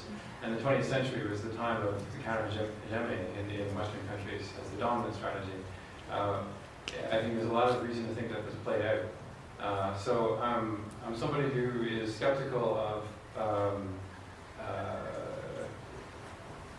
anarchist discourse, some of its romanticism, but I do think the long-term solution is going to be building a new world, and that's one of the fundamental elements of that is going to be building non-commodified ways of producing and distributing the material things that we need in our existences. We need so little of that. We've been so completely sucked into commodifying everything down to the point where now we commodify, drinking water routinely. To reverse that is enormous, but I think there's also a lot of potential because right now there's a massive, in all the first world countries, there's a massive layer of people who are trying to live the middle class suburban dream with 2 cars and a big TV and a house in the suburbs, where you have to spend money to move. And all of those people are to their ears in debt, and they're all worried about losing their jobs. And that's, I think, why at the moment they're defensive, and they're among the 73% of Torontonians in an Angus Reid poll said they felt that police actions in Toronto at the G20 were justified. And I think that's coming from, a lot of that is coming from that defensive, I've got to hold on to what I've got mentality. So I agree that there's a tremendous opportunity and necessity for people engaged in the struggle to tap into that and somehow connect with those people. Great, thanks. And my second question is for Robert. Could you just flesh out the alternative that you envision if we could move in that direction? I know you started with the taxation policy change. Yeah, I think whatever world is possible, I think we need to take some very particular economic positions. And so one of the ideas I threw out was a bank of reconstruction. What a bank of reconstruction would use tax money from financial tax, bank taxes, estate taxes, corporate taxes, and build a public alternative. And what the Bank of Reconstruction would do is it'd spend its research money on new technologies and retrofitting hospitals and homes and businesses. I would build new crown corporations to produce drugs as opposed to allowing American corporations to produce these drugs, which of course is what's driving our healthcare costs more than anything else. I won't get into sustainability of the healthcare system. So we need a public sector alternative to the private sector and its commodification. All the rest of the debate, is you can have this discussion all you want. They have control, and none of this debate so far has contained their control, not as long as Harper or the Liberals are in power in this country. And Obama has done almost nothing in the United States to reverse that. And so the real question is, how do we gain control? And, the discussion about whether the press is going to protect our democracy. A long history of this country is being involved in labor unions, being involved in social movements. If you want to prevent commodification of water, you should join the Council of Canadians, because the Council of Canadians is talking about water as a human right. Conversation is one thing, protest in the streets, but how did we stop some of the free trade agreements, the MIA? It was the Council of Canadians that did that. Right now there's a Canadian, European Union negotiation of trade going on. And if that happens, it's NAFTA on steroids. We'll lose much more control over procurement, whether we can have local economic development, whether we'll be able to control our environment, although the Europeans do have higher environmental standards than we do. And so the question is, we can debate tactics when we talk about issues, but history, we didn't get our universal healthcare system because the press advocated it, or the corporations advocated it. We had a political movement behind it and fought it in spite of the press. and in spite of the corporations, and in spite of the state in many places. And if we want to, turn the world into something like our universal healthcare system, we better organize, we better get involved in the organizations that are actually see the world in a way different from commodification, and often different way in which the media portrays that debate.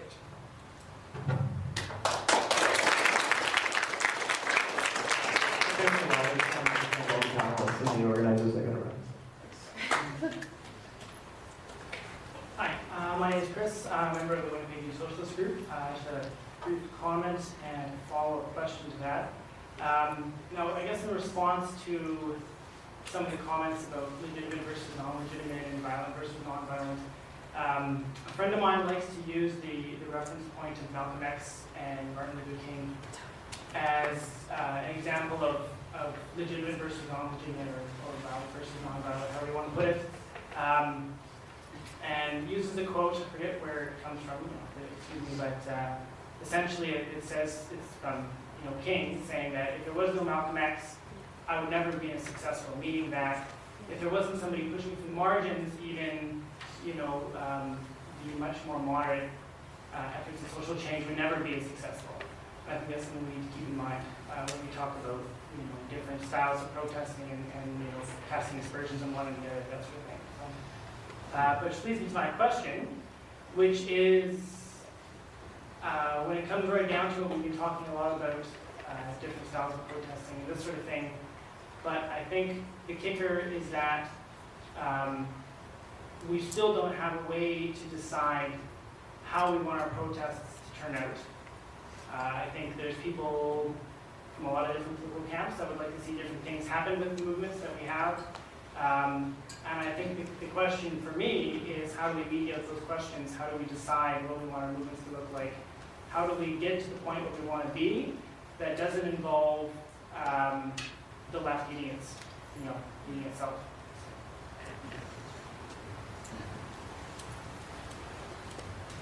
I want to bring up, I worked in Ottawa in the 1990s covering Parliament Hill, and people can debate how influential it was, but the Canadian Centre for Policy Alternatives, which I guess prior to Jean Chrétien becoming Prime Minister, was still a somewhat fledgling organization, as a national organization. It had a fantastic Winnipeg and University of Manitoba, University of Winnipeg presence, so it was a constant source of information for us. But about 1994, the Centre for Policy Alternatives convinced Paul Martin that they would become one of the handful of groups that got to sit down and present a formal pre-budget analysis for consideration by the finance minister. And as I said, going through program review and some of the other things that happened, we'd spend an entire other evening debating the social justice in Paul Martin's budget, so maybe it might be a short conversation for y'all.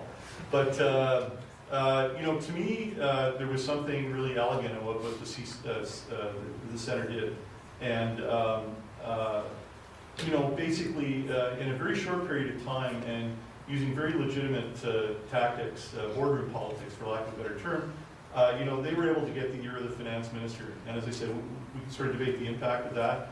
But, I have friends that are economists and work for the Canadian Labour Congress, and they tried for years and weren't able to do it. So I don't know what the Centre did specifically. No one's ever told me the story. But, I think there are people working on elegant solutions to the problem. I don't think that makes what the Centre did in I don't know, some might accuse them of being co-opted. I kind of thought what they did, it was one of the best things that I saw when I was in Ottawa. If I can actually tell you the story then, Dan? There you go. Do I have a minute? I was co-chair of the alternative federal budget one year, and I was involved with it many years, and we did eventually get an audience, I didn't go, with Paul Martin. But the Globe and Mail would never, ever publish any of our alternative federal budget, and we balanced budgets, and we did, we created in some ways co-opted, a quite legitimate sort of process. We had our economics tested by econ, but basically we never got into the Globe and Mail. Paul Martin saw us as a sort of a polite invitation. Never basically cut welfare spending, we call program spending, down to 50-year lows. in spite of the fact that we generated more economic growth than he did with our policies by any econometric evidence, and he basically ignored us. And why did we get the audience? I don't think we got the audience because it was elegant, although of course we were elegant because we had lots of brilliant economists doing this, like me. But we had a grassroots movement, and as you mentioned in Winnipeg, we had choices. And so we were in the streets, and we were doing teach-ins around the country. And eventually it became more difficult for us to be ignored, and we had the labor movements behind us who were providing funding for this. We'd sit around a table, and there'd be 25 organizations, and they would go out and talk to them. And so there was a grassroots movement behind the elegance. 4 economists in a room is not ever going to get an audience from, we've never gotten an audience from Paul Martin. It's because it was a political movement, a political organization. And although we did get an audience, we were ignored, but you're right, we at least had to be heard. A quick response to the question that was asked. I mean, if anybody had an answer to that question really about how the left can get itself together and not eat itself in the process, then we'd be further ahead than we are. But I do want to say 1 or 2 things, and that's that for people who are committed to trying to stop the austerity agenda and move in a direction of progressive social change, however you identify yourself, those of us who fall in the serious left have to first of all realize that people with just different points of view within that broad framework of agreement are not the enemy. There's way too much infighting and internal bitterness within the left that we need to get over. It doesn't mean we don't have debate, but it's got to be on the understanding of, we have to know which side are we on, right? The people who we're really, really concerned about are the people who are going to be inflicting the big cutbacks, the employers who are going to be cutting jobs, and the police who are going to be committing acts of brutality and so on against people. And then for people who are opposed to that right-wing agenda, we need to be able to be not, as Chris said, eat ourselves. We need to be able to have that sense of unity, but within that, to get more mature about how we have discussion and debate. And I just want to pick up on what Chris at the end of the panel said. We need to be able to actually not just say, you do my thing, you do your thing, I do my thing, call this diversity of tactics. That's a way often of avoiding debate about tactics. We need to actually have discussions about what strategies will be effective and what tactics will move us forward towards that. We need to create opportunities for people to come together and discuss those things, whether they're involved in student groups, unions, community organizations, or what have you. And we need to do that while we're actually taking action against the austerity that I want to underline is really going to be coming down in the coming years. My name is Giselle, and I'd like to respond to some of those points in my comments. I think that I understand the violent protesters when they say that, what the states are doing sometimes are far more violent and criminal. And in a way, when I see Harper's position and the power he's used to circumvent the Copenhagen climate change conference, it's criminal when you see what's happening now in Pakistan, Like, I think Canada and we have a responsibility as citizens, but especially this government. So I'm hoping that, that they find a way that they can pay big bucks to repair the damage they're doing. But that aside, so I can appreciate the violence that they say, a brick somewhere here is not the end. What is that compared to what's happening to so many people? So to get that attention. But I don't really support it myself. I understand it, I'm saying. I don't support it. Well, I've been in a number of places, and I've appreciated various tactics. When I was at the 2001 Summit of the Americas, I really liked the protest where there's a symbolic piece to it and some thought that also grabs attention. Like Jackie Singh and the catapulting of the teddy bears to the police and fence, eh? Thought that was kind of cute. And then I really appreciated José Bové and his tactics. The one, of course, he's famous for dismantling the McDonald's over in France. Like deliberately kind of saying, okay, at this time, at 4 o'clock, we're going to be going and dismantling it, having all the tools, and then setting up a whole team to dismantle it. It wasn't violent, and it was very dramatic. And then when he was at the World Social Forum, I was surprised to see a front page where he was in a, cutting corn in a GMO field of Monsanto with, no police kind of at him. I found out that in Brazil it was illegal to have GMOs planted, and Monsanto was doing it anyway. So the fact that he was there kind of destroying their crop was not illegal after all.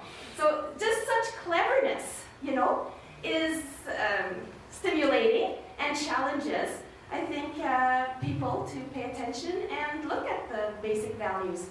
So anyway, I'm just saying I appreciate those symbolic kinds of gestures. And with the creativity we all have, I really appreciate that we should converge and coordinate our efforts better.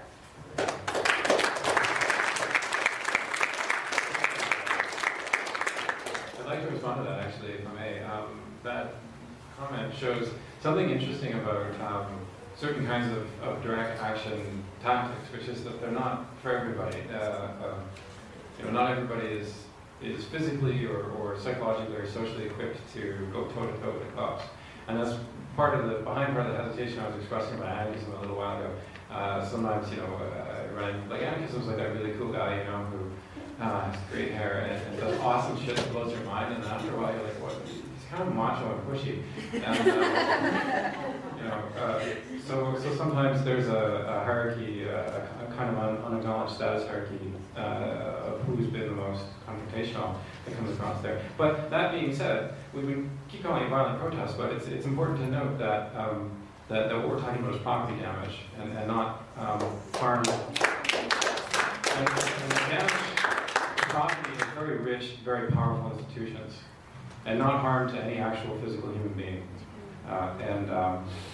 And that's a message that is getting completely lost in the media, which people may want to think about, but it's an important point.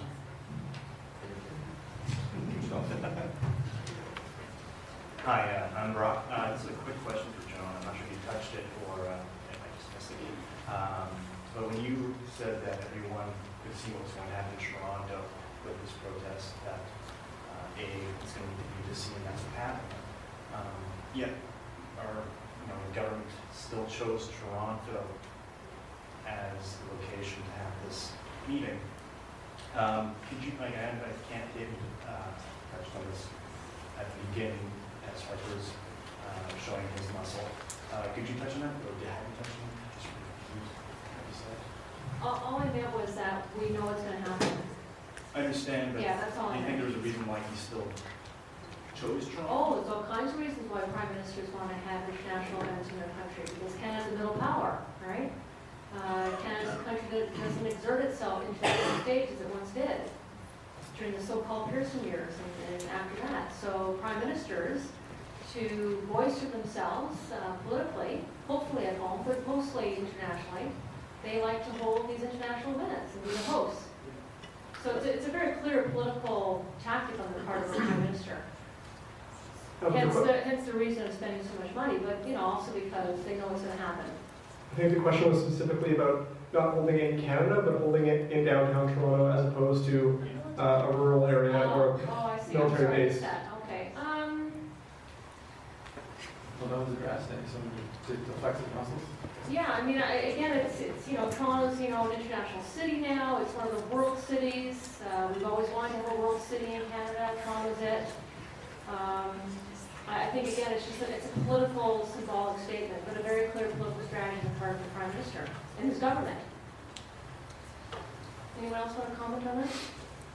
Yeah, I think it's to push the envelope of his impunity and the government's impunity, which is a legacy that he'll pass on even if the Conservatives get voted out of power and the Liberals take over. There was a massive protest in the streets of Toronto. The whole city was shut down. The cops came out in force. They arrested innocent people, subjected them to appalling conditions, and so far the polls are on Harper's side. So he's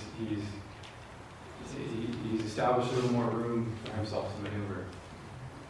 Sorry, I'm going to kind of agree with what I think that was the essence of the question, which is I don't understand Toronto either.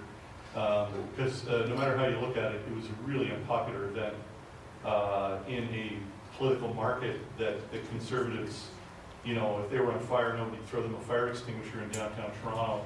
It remains this, you know, unnatural sort of bastion of liberalism with a bit of NDP interest thrown in. And you know, it never made sense to me about why they would want to do it in Toronto. I suppose, I think there was from a practical point of view, a misguided belief that they somehow had, it was easier to control in an urban environment than a rural environment. I mean, I know when the stories came out about it was essentially, part of it was, like, more of it was supposed to happen in a rural environment and then was moved to an urban environment.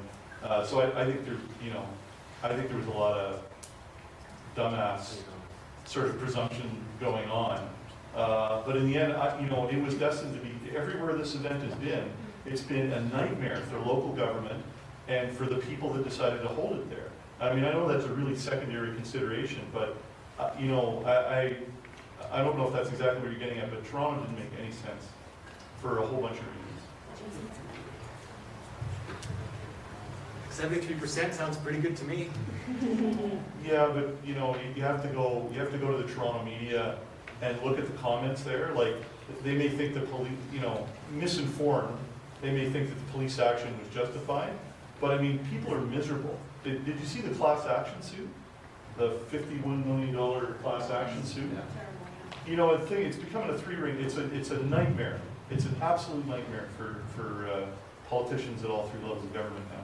And I just want to, you know, just last comments, and Robert jumped in. Mr. Harper does not do things that make sense, necessarily. I mean, I'm serious about this.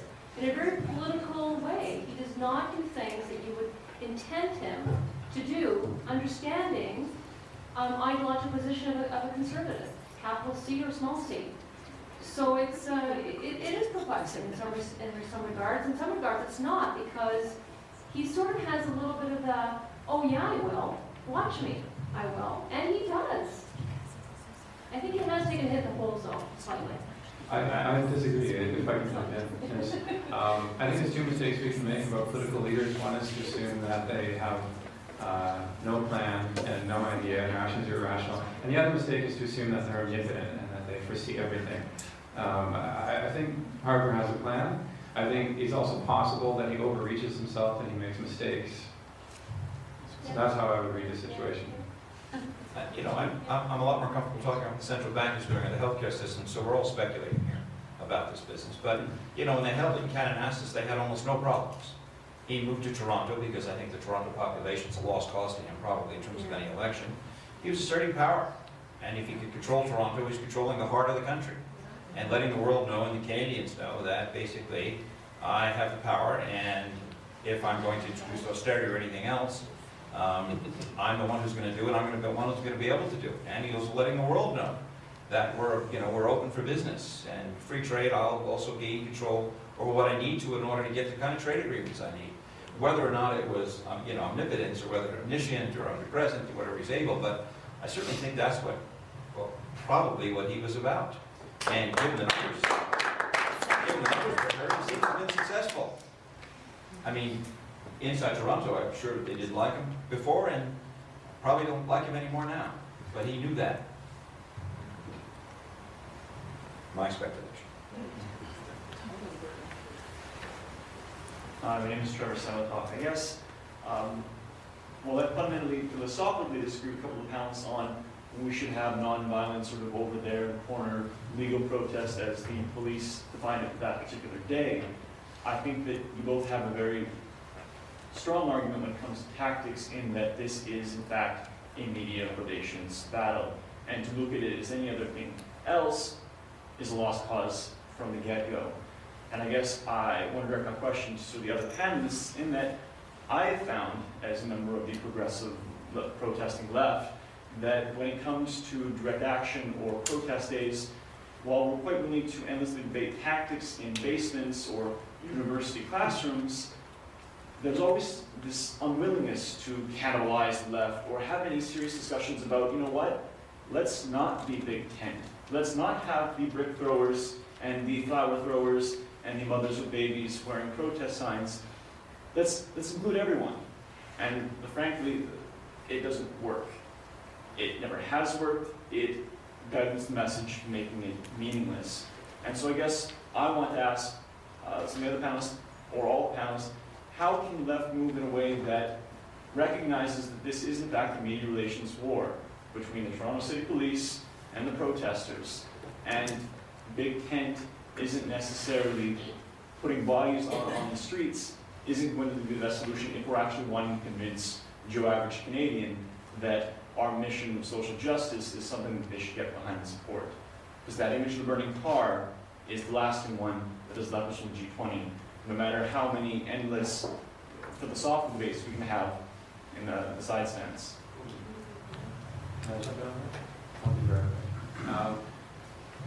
They're going to have a field day, but I think the fundamental question when you're thinking about what you're trying to convince Joe Average Canadian of, who's clinging to the threatened suburban middle-class lifestyle, which I can characterize a little bit, is are we trying to convince them that if you join the movement for social justice, you'll get that, you'll be more secure in having that, or are we trying to convince them that life is doomed?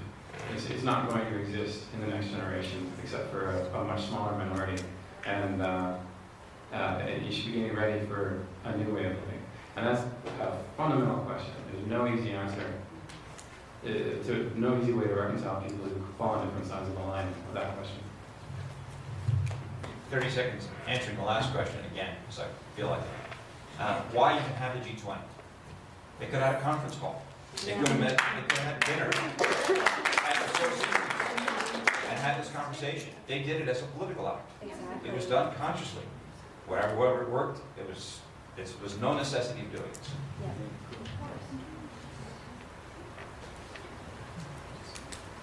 Hi, this question is to all panelists. I was actually one of the people that did attend the G20 rally and participate in the protests on the Friday and Saturday. And from my experience and from seeing the actions of the protesters, actions of the police, I really felt that mainstream media was blatantly misrepresenting what was going on at the event, the actions of the protesters and the actions of the police. And I was just wondering how the panelists feel the public, as well as the mainstream media outlets themselves, could really be held to more accountable and really better represent the events that are being portrayed in mainstream mainstream media.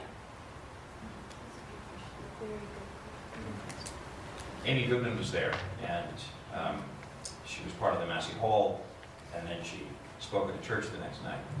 And her comment was, if the media showed what was happening, the Canadian troops and American troops were doing in Afghanistan as many times as they showed the burning car, it would change Canadians' political perspective. But it's not what they do. And so that's why, of course, her perspective is you need the alternative media, because they don't see that as their perspective of their job. And so their job was to do what they did, which was to, people would argue, misdirect the interest, the substantive interest. And her argument was, well, we ought to be showing the real effects of the G20 and the solutions, the policies they're coming to, and not show the burning car sale. Yeah. I think the key to this is really building large, dynamic, and outward-looking social movements that, because they begin to build momentum, like gathering steam, actually force even the corporate media to actually respond. Not that that's the aim of the movement, but that it happens. I'll give you a couple of examples. In 2001, when the Global Justice Movement was organizing protests against the free trade area of the Americas, the biggest protest there was one in Quebec City in April of that year. That was a movement that was gathering real steam, and Maclean's magazine, which had not yet become as extremely far right as it's become now. I mean, it's right wing, but it's moving further and further right every time you see the look at it. It actually ran a front cover story about Naomi Klein, who asked the question, is this the face of the new activism? So when her book No Logo was out, it was selling lots of copies, and she was seen as an important figure, a spokesperson of that movement.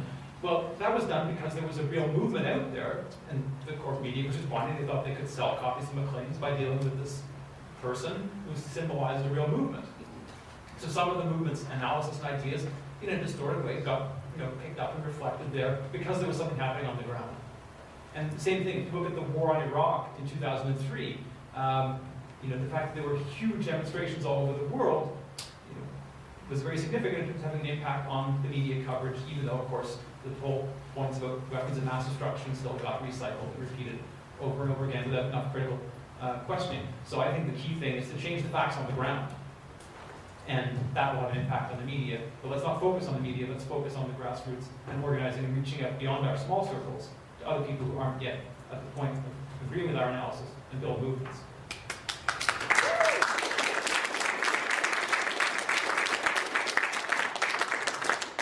I'm going to be the last person to say that for as long as we've had a mass media, the mass media has had a tendency to be distracted by shiny pennies.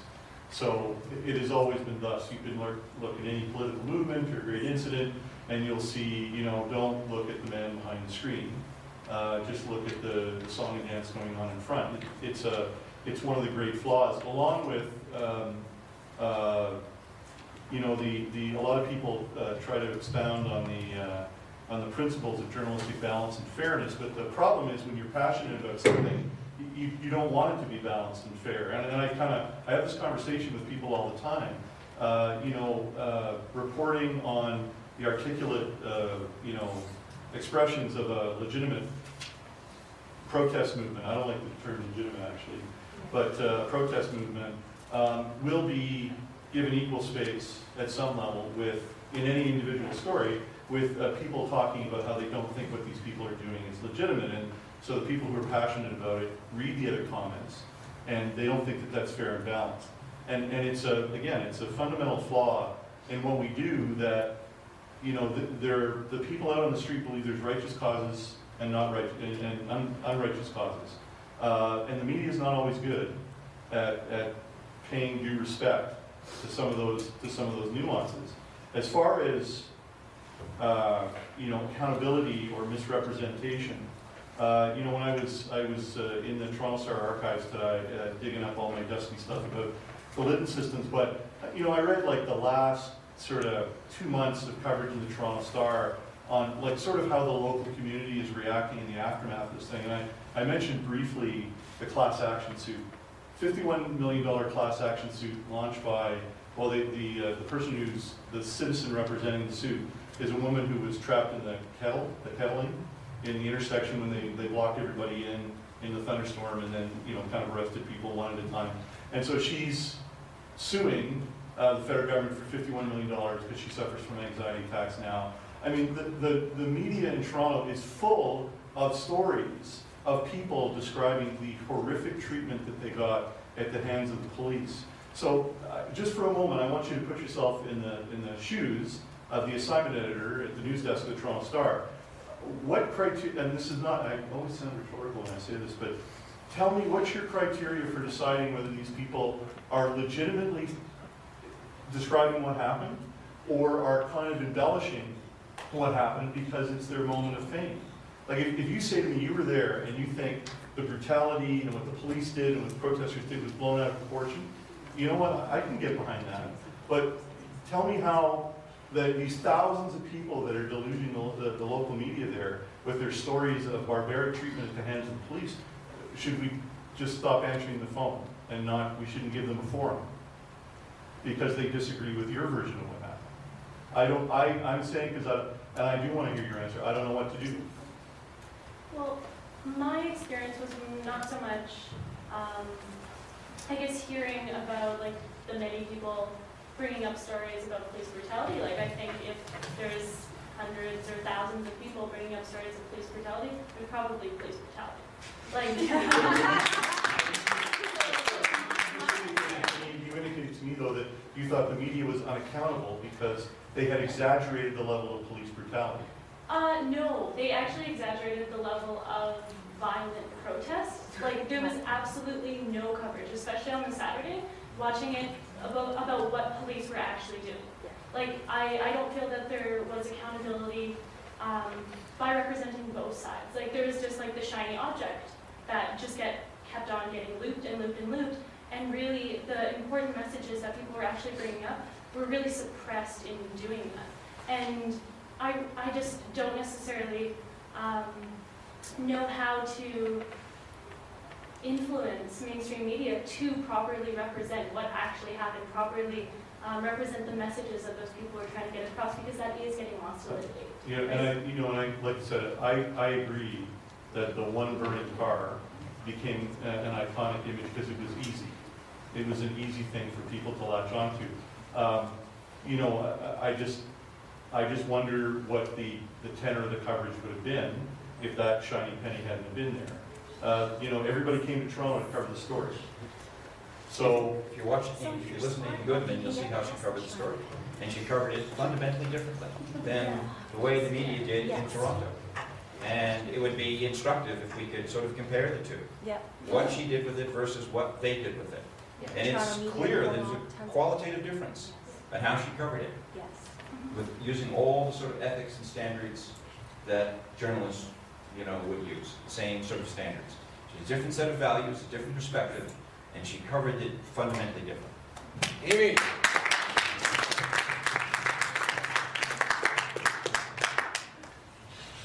But I suppose the question is, what can you do to change mainstream media? As you do what David suggested. You engage in social movement activism, but you do that not necessarily at the G20. I'm not saying don't go to the G20. Again, I want to be clear here. But it's probably not going to be your best forum.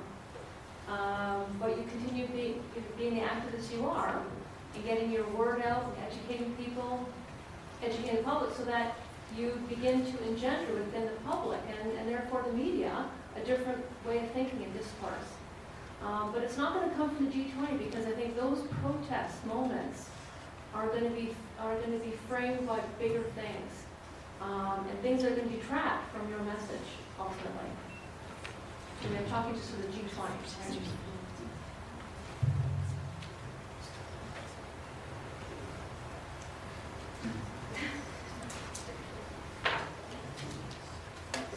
Hi, my name is Nick, and I have a question about diversity of tactics. Mr. Powell, you characterized diversity of tactics as an opt-out card from having to have that large debate about larger strategy and what the goal of the movement is. And Mr. Camfield, you were talking about how the left need to recognize that, there's the real other, the real enemy, and we need to have debate and also have go towards a common strategy. Coming from Vancouver and being part of the activist community there, having seen the Olympics where, the resistance against the Olympics, more importantly, and the use of diversity of tactics there, I really thought diversity of tactics in that regard was not an opt-out card from having an actual debate on what the strategy is. There is still conflict about what the real strategy is behind just a single goal of getting rid of the Olympics. But using diversity of tactics is, in case of Vancouver, to me, was to not eat itself and bicker, as Mr. Camfield was saying, and actually to have space to debate that. So I guess my question would be more towards Mr. Powell and Mr. Camfield and Mr. Chernomas. Do you find that the use of the term diversity of tactics in general is an opt-out card from having the larger debate? Or if it's not, then maybe there's some case of the use of diversity tactics that are different from others, in terms of its actual substance as just opposed to the term.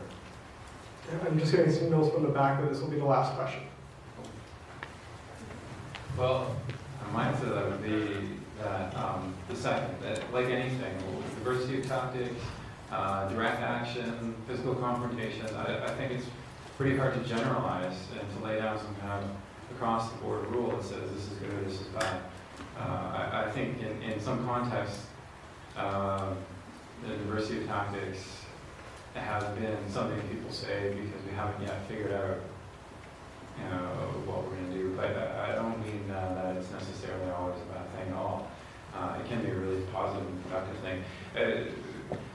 Forceful tactics and conciliatory tactics, to use this language rather than violent and non-violent, But force and conciliation can complement each other, as the example of Martin Luther King and Malcolm X showed.